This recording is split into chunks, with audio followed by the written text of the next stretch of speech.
pictures thanks largely to the vision of one young man. When a fire started at Island Hall, it looked as if the end had finally come. This once magnificent house had gradually gone downhill since the turn of the century and appeared destined for oblivion. It had been the centre of a 1,000-acre estate. During the last war, it was taken over by the Air Ministry and still later converted into flats. As a Grade 2 listed building, it couldn't be demolished, but equally it couldn't be restored unless someone was prepared to devote a great deal of time and money to it. Large parts of the inside had been destroyed, floors were rotten, entire doorways removed. In 1979, Simon Hertage took the plunge, bought Island Hall, and sustained by a vision of how it would look one day, he set about restoration, doing most of the work himself.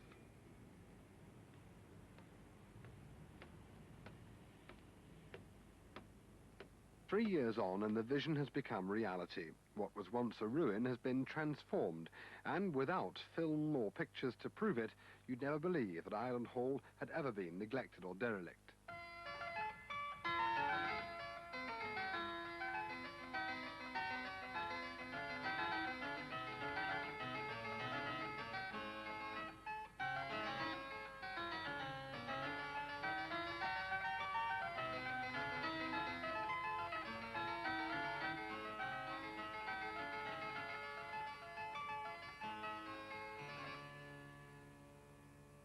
Simon, after 3 years of work, I mean, was it really all worth it?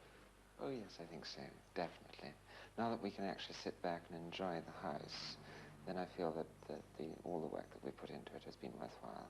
Would you do it again? No, I have to say that I really don't think that I would do it again, because although I don't want to sort of down the cause of restoration of historic houses, it is exceedingly hard work, and it's constant work. We've spent 3 years, 7 days a week, all the time doing it. And you know, although it looks lovely now and so on and so forth, it's been such a lot of work that no, I would not do it again. Now, you've really recreated the flavour, I think, of the 18th century. Your mother's bedroom, for example, is beautiful. Is that as it would have been originally? I don't know about as it would have been originally. It's probably more Victorian in taste. But then that's where half of the history of the room that we know comes from. It's always been used as the lady of the house's room, and so one can imagine just how many children have actually been given birth to in that room. They're always given birth to at home in those days. Now, the card room is now a bedroom, but that has, I see, fabric on the walls rather than paper. Yes, but it's so much cheaper than plastering, you see. But originally, apparently, it had the most lovely bacchanalial frescoes all over the walls, so the gentleman could retire to their little room and play cards amongst disporting ladies and gentlemen on the walls. But not now? Not now, I'm afraid, no. You've also, I gather, found out quite a lot about the history of the place, which you didn't know before. Yes, a good deal. We sent a letter to Country Life, and they very kindly published it with a photograph of the house and entitled it House in Search of Memories. And in response to that, I think we had about 160 letters, ranging from old staff who worked in the house to people who'd stayed here from May balls at Cambridge, and actual members of the family whom we'd been and met. And we've discovered really, I think, a great deal of the history of the house. This child grew up to be an army colonel, and Simon has contacted him for information. He even discovered the gardener's name, Flint. Local people helped too.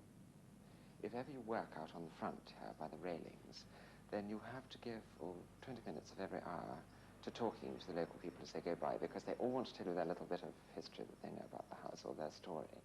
And that is really what sort of kept us going, because when the house was looking so miserable and dreadful, and you simply couldn't imagine it as being a family house. And it was their stories that brought the whole thing alive and really made it live for us. So many, many thanks to them. To help offset the enormous cost of renovation, Island Hall's been open to the public. After such a neglected past, the future now seems positively rosy. Situated at Godmanchester near